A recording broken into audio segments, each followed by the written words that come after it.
Selamat pagi dan shalom. Kita berjumpa lagi dalam waktu teduh pagi, edisi Jumat 24 Juni 2022. Kita siapkan bacaan kita Galatia 4 ayat 12 sampai 20. Sebelumnya mari kita berdoa. Betapa kami bersyukur kepadamu Tuhan Allah pada pagi ini. Kau mengaruniakan kesempatan bagi kami untuk bersekutu, bahkan Engkau mengaruniakan hari baru. Terima kasih untuk semua kebaikan Tuhan itu. Dan kami akan membaca firman Tuhan menjadi penuntun kami hari ini. Kiranya Roh Kudus menolong kami memahami kebenaran Allah. Dimampukan untuk melakukannya di tengah-tengah hidup ini. Berfirmanlah Tuhan, kami siap mendengarkan firman-Mu. Di dalam nama Yesus, firman yang hidup, kami berdoa. Amin. Galatia 4 ayat 12 sampai 20. Aku minta kepadamu, saudara-saudara, jadilah sama seperti aku, sebab aku pun telah menjadi sama seperti kamu. Belum pernah kualami sesuatu yang tidak baik daripadamu. Kamu tahu bahwa aku pertama kali telah memberitakan Injil kepadamu, oleh karena aku sakit pada tubuhku. Sungguh pun demikian, keadaan tubuhku itu yang merupakan pencobaan bagi kamu. Namun kamu tidak menganggapnya sebagai sesuatu yang hina dan yang menjijikkan. Tetapi kamu telah menyambut aku, sama seperti menyambut seorang malaikat Allah. Malahan sama seperti menyambut Kristus Yesus sendiri. Betapa bahagianya kamu pada waktu itu dan sekarang. Di manakah bahagiamu itu? Karena aku dapat bersaksi tentang kamu, bahwa jika mungkin kamu telah mencungkil matamu dan memberikannya kepadaku.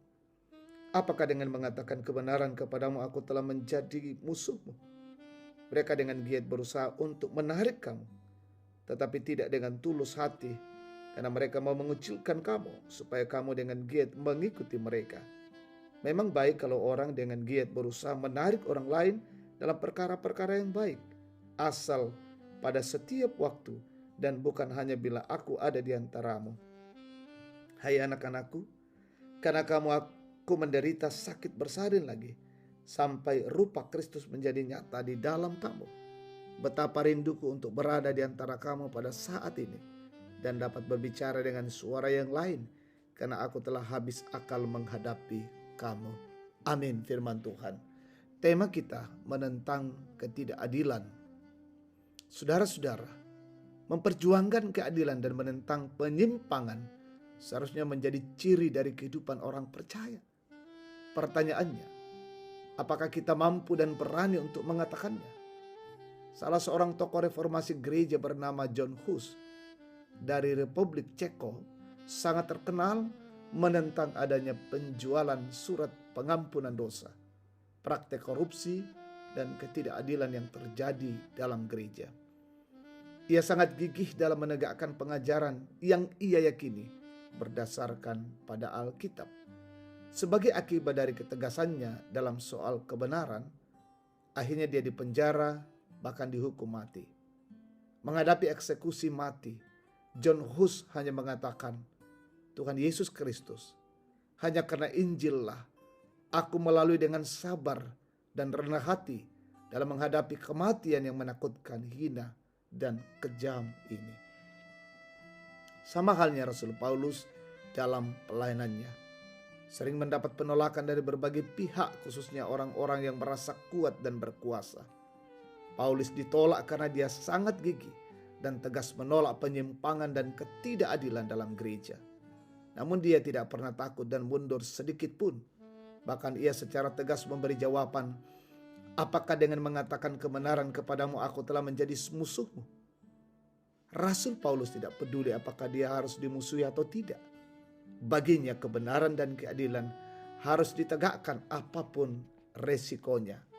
Saudara-saudara, bagaimana dengan sikap kita terhadap ketidakadilan dan berbagai penyimpangan yang terjadi? Mau atau tidak, tanggung jawab kita adalah berjuang menegakkan keadilan dan berani menentang penyimpangan atas nilai-nilai kebenaran. Jangan takut, tongkat kekuatanmu akan diulurkan Tuhan dari Sion. Memerintahlah di antara musuhmu. Amin. Mari kita berdoa. Tuhan, terima kasih kebenaran firman-Mu datang di tengah-tengah kehidupan kami pagi hari ini. Berikan kekuatan bagi kami untuk terus hidup di dalam kebenaran Tuhan. Menegakkan kebenaran dan keadilan di tengah-tengah kehidupan ini. Bahkan kami terus memperjuangkan dalam perjalanan hidup kami sebagai anak-anak Tuhan. Bapa, kami berdoa untuk perjalanan hidup hari ini. Tuntun kami, urapi kami dengan kasih-Mu. Peliharakan kami dalam bekerja, mengangkat usaha, pelayanan, aktivitas, tanggung jawab. Kiranya semuanya itu kami kerjakan untuk hormat, kemuliaan bagi nama Tuhan. Kami berdoa, pemerintah kami di negeri ini tambahkan hikmat kearifan, menegakkan kebenaran dan keadilan di negeri ini. Bahkan berkati aparat TNI Polri dimanapun mereka bertugas. Kasihi dan lindungi dan mengamankan bangsa negara ini. Berkati umat Tuhan dimanapun berada. Yang sakit sembuhkan, yang berduka hiburkan, yang lalai sadarkan, yang bergumul teguhkan, kuatkan mereka, topang dalam kasih-Mu. Yang berulang tahun kasihi dan sempurnakan syukur mereka, menikmati keberhasilan. Engkau juga sempurnakan sukacita anak-anak-Mu. Orang tua kami menikmati hari tua, berkati tetap sehat. Dan tuntunlah hidup kami hari ini. Dan kami lalui dengan penuh kasih sayang daripada Tuhan. Ini doa syukur kami, ampuni kami.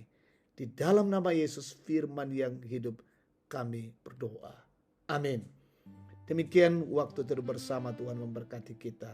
Selamat pagi.